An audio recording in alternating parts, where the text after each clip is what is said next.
Second slip की PSL series के साथ एक बार फिर मजे का एक्साइटिंग मैचेस पर करेंगे आज पोस्टमार्टम और तबसरा।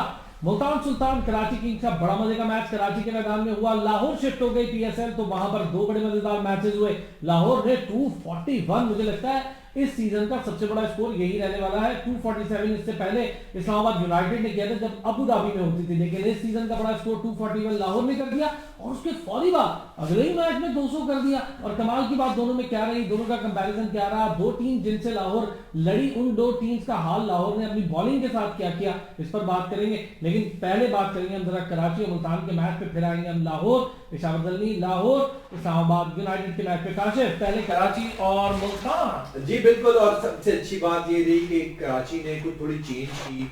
तैयब ताहिर को खिलाया और जबरदस्त खेला। तैयब ताहिर ने अपने डेब्यू मैच में शम्सी को भी खिला दिया, जिसका आप काफी अच्छे से कह रहे थे शम्सी को क्यों नहीं खिलाते, लोग उन्होंने खिला दिया। लेकिन जो तैयब ताहिर खेला बहुत जबरदस्त खेला, बड़ी उम्दा बैटिंग की, स्ट्राइक रेट बड़ा अच्छा मेंटेन किया। लेकिन उस दिन बदकिस्मती कराची किंग्स की ये हो गई कि मैथ्यू वेड नहीं खेला। जेम्स विल्स ने बड़ी अच्छी इनिंग्स का आगाज किया, 27 रन बनाए सिर्फ 12 गेंदों पर, लेकिन मैथ्यू वेड बड़ा स्लो खेलता रहा तकरीबन 100 के स्ट्राइक रेट से। लेकिन उसके बरअक्स तैयब ताहिर ने ऑलमोस्ट 150-55 के स्ट्राइक रेट से स्कोर किया और स्कोर बढ़ता हुआ 167 तक पहुंचा दिया। उसके बाद इमाद वसीम भी आए, लेकिन लग ऐसा रहा था कि शायद ये स्कोर थोड़ा सा कम हो गया है और मुल्तान सुल्तान बहुत आसानी के साथ ये मैच जीत जाएंगे। अच्छा, लेकिन ऐसा हुआ नहीं। ऐसा इसलिए नहीं हुआ क्योंकि विकेट स्लो थी, बॉल रुक के आ रही थी, स्पिन को हेल्प कर रही थी। और जो चेंज की कराची ने फॉर अ चेंज, बिकॉज हम तो लिटरली कह के थके थे कि भाई आप उसको तबरेज शम्सी को लेके आए, one of the best spinners in the world right now, T20 का स्पेशली। और उनको नहीं लग रहा था ना, और उनका आखिरी मैच था, मजे की बात ये। और उनको लग भी नहीं रहा था कि शम्सी जो बहुत बड़ा प्लेयर है। और मजे की बात है कि वो अपना उसके बाद उन्होंने साउथ अफ्रीका वापस जाना था, तो उन्होंने जाकी बार का एक मैच खिलाई दो, and he was the factor जिसकी वजह से कराची मैच का। शोएब मलिक ने भी अच्छी बॉलिंग कराई। मैं चाहता हूं कि बात करें, आपको शौक है। दूसरा ये कि तब उसकी तैयब ताहिर की भी तारीफ करनी पड़ेगी। बस बुजुर्ग किस्म के इमर्जिंग प्लेयर है, 29 साल के हैं, लेकिन ये कि उनको मौका अब मिला and a great opportunity to showcase his talent. बेचारे 48-49 फर्स्ट क्लास मैचेस खेल चुके हैं, कभी वो लाइमलाइट में आए नहीं, but that was a platform जिस पे उनको टीवी कवरेज थी एंड वन ऑफ चांस था। आपको पता है T20 में इमर्जिंग प्लेयर्स को एक या दो चांस मिलते हैं, उसके बाद वो छुपा लिया जाता है। कराची की जल्दी आदत नहीं है। प्रेस कॉन्फ्रेंस में भी ये बात कही कि अल्लाह ताला ने मुझे मौका दिया, बहुत देर हुई पर मौका मुझे मिल गया। अच्छा, एक चीज और आपको ना हिस्ट्री में याद रहेगा, YouTube पे अमर हो जाएगा, अपने बच्चों को भी दिखाते हैं देखो यार काका मैंने स्कोर किया, एक मैच खेला था। अच्छा जी, मजे की बात कह रही, मुल्तान सुल्तान को क्या दबोचा। और मैं एक्सपेक्ट नहीं कर रहा था कराची से कि 167, हम बात भी कर रहे थे कि यार इस पर क्या जीतेगी, और आप देखिए 100 पे ही बिल्कुल फड़का के रख दिया। कोई भी एक्सपेक्ट नहीं कर रहा था कि मुल्तान सुल्तान इस तरीके से खेलेगा। स्टार्ट बड़ा डिजास्टर्स था मुल्तान सुल्तान का। पहले शान मसूद आउट हो गए, राइलर रूसो जल्दी निकल गए, उसके बाद मिलर किलर ने भी कोई स्कोर नहीं किया, रिजवान भी बड़ी रैश शॉट मारते हुए आउट हो गए।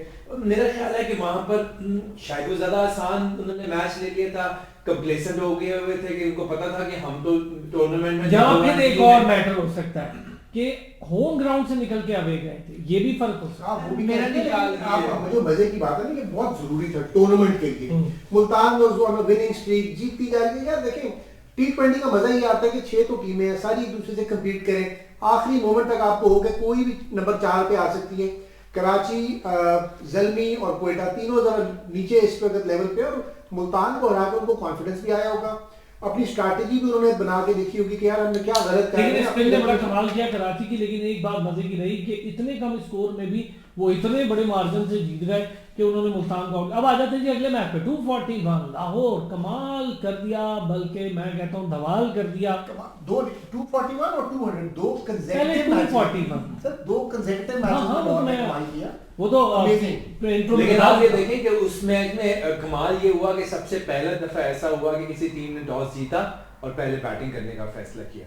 नंबर 2 ये कि लाहौर की नई ब्रांड न्यू विकेट थी जिसका कोई पता नहीं था कैसा खेलेगी, लेकिन वहां पर लाहौर कलंदर के कप्तान शाहीन शाह अफरीदी ने बड़ा, मैं समझता हूं बड़ा दिलेराना फैसला किया और उन्होंने पहले बैटिंग का फैसला किया। अच्छा, यहाँ पर एक अलग चीज ये हुई, एक चीज छोटी सी अलग चीज ये हुई कि शुरू के जो 3-4 ओवर थे उसमें यूं लगा कि लाहौर ने गलती कर ली है पहले बैटिंग कर। यही मैं कहने लगा था, आपने मेरी बात काट दी, लेकिन यही मैं कहने लगा था कि पहले 4 ओवर बहुत मुश्किल थे लाहौर कलंदर के लिए।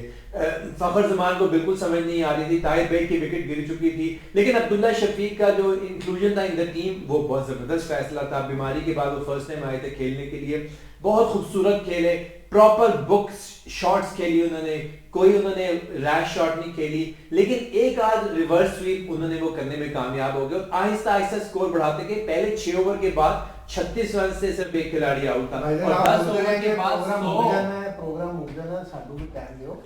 देखिए ये इसमें मैं दोनों इनिंग्स को इकट्ठा देखना डिस्कस करूंगा। पहले मैच में 241 जो किया लाहौर ने, उसमें अगर आप पावर प्ले देखें तो 36 रन बनाए 6 ओवरों में और आखिरी 14 ओवरों में 205 रन बनाए, विच शोज कि यार जरूरी नहीं है। T20 की 2 मुख्तलिफ स्ट्रैटेजी हमें नजर है कि जरूरी नहीं है कि आप पावर प्ले का अच्छा इस्तेमाल करें तो फिर ही टीम अच्छा स्कोर कर सकती है। पावर प्ले में विकेटें अगर रुक जाए, विकेट मुश्किल हो, बॉल पुरानी होने का इंतजार करें, उसके बावजूद आप 200 स्कोर कर सकते हैं आखिरी 14 ओवर में। और 2 बैट्समैन अगर जम जाए तो वो रन रेट को कहां से कहां लेके चले जाते हैं। एक और अनोखी चीज भी हुई, वो ये हुई है कि इन 2 मैचेस की मैं इसलिए भी बात कर रहा हूँ कि जब इस्लामाबाद यूनाइटेड को 200 का टारगेट मिला तो वो सिर्फ 90 पर आउट हो गई, लेकिन पेशावर ज़ल्मी को जब 241 का टारगेट मिला वो 200 तक चली। अच्छा, पहले मैं लाहौर का जरा जिक्र कर दूं, जो दूसरा मैच था उसमें उनके सारे प्लेयर किसी ने 50 नहीं किए, एवरीबॉडी गॉट आउट फॉर 20, 30, 40। देखिए ये भी आपको देखना पड़ता है कि यार T20 के डायनामिक्स क्या है। जरूरी नहीं आप अगर तेज खेलते रहे, अपना रोल प्ले करते हैं, फिर भी टीम 200 कर सकती है। ये 2 बिल्कुल डिफरेंट किस्म की इनिंग्स थी और दोनों में लाहौर ने 200 अचीव किया, एक में 240, एक में 200 भी कम स्कोर नहीं है।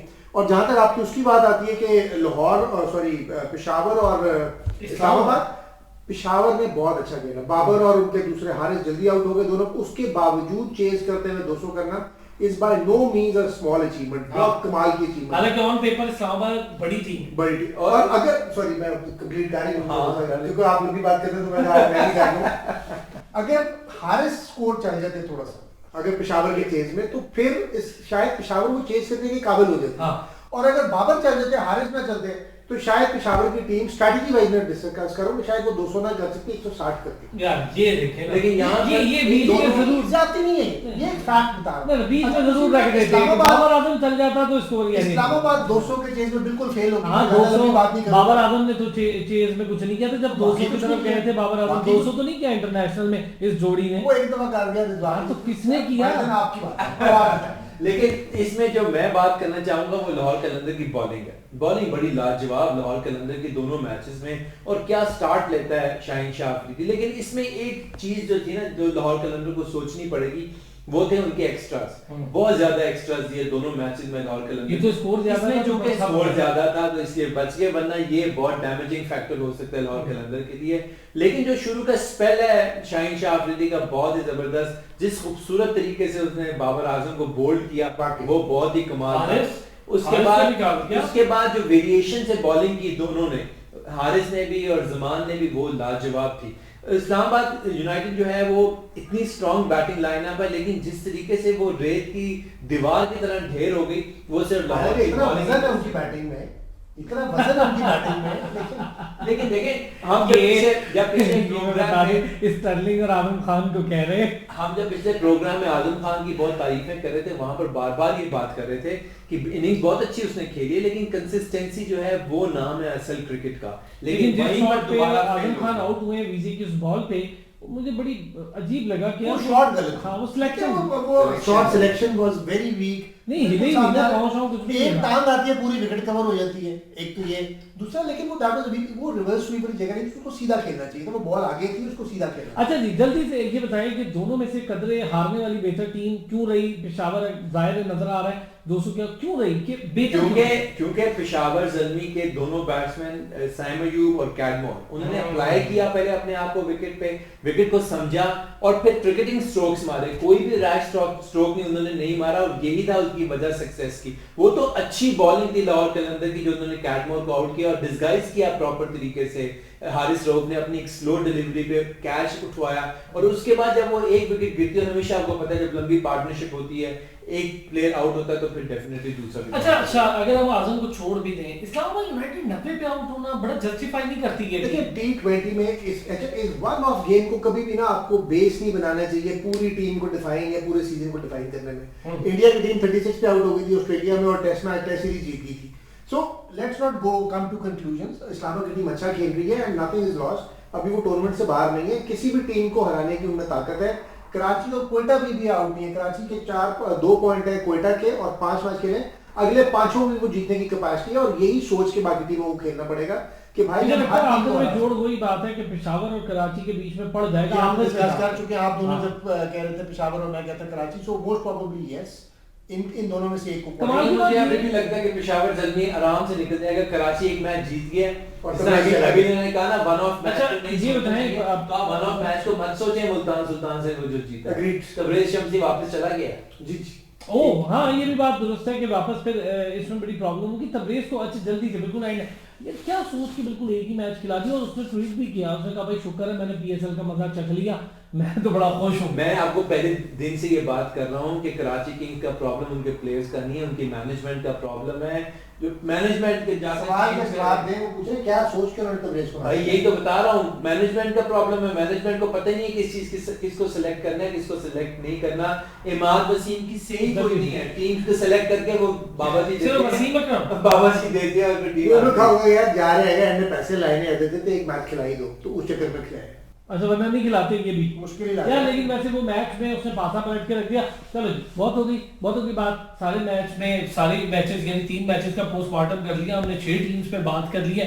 6 में से तगड़ी टीम लाहौर ही निकली है अभी तक उन सारे मैचेस में। मम्मी डैडी टीम रह गई है वैसे। इस्लामाबाद 90 पे आउट, 90 पे। ये लिख लें सुनहरी रूप से, वन ऑफ को ना देखें आप। यहाँ पर बचाने की बात की काशिफ ने कि इस्लामाबाद तो किसी भी तरह से, लेकिन लाहौर इस वक्त बड़ा खूबसूरत मोमेंटम है। लेकिन आज इतना ही बड़े मजे का पोस्टमार्टम हुआ है। ये वो सारे एक्साइटिंग मैच थे, सारे थ्रिलिंग मैच थे जिस पर हमने सोचा बात करना लाजमी है। पीएसएल सीरीज तो जारी रहेगी। सेकंड स्लिप पे हमें दीजिएगा, बाय बाय।